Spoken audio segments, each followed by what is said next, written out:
Besoj që edhe fakti që OSHE-ja do të ndjeki një politikë agresive, do ta quaja nxitje,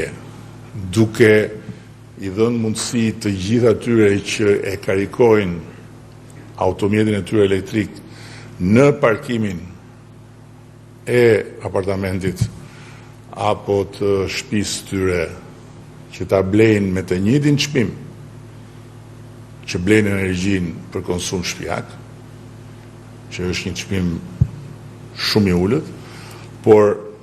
që justifikohet me faktin që duke qenë një karikim i ngadalt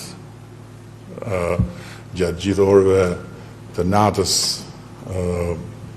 është ekonomikisht i përballueshëm nga OSHE-ja, ndërkohë që sigurisht duke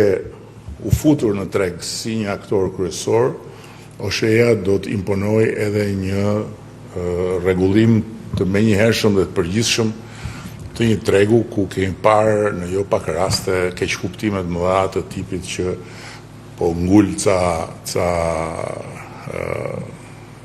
karikus në rrugë edhe po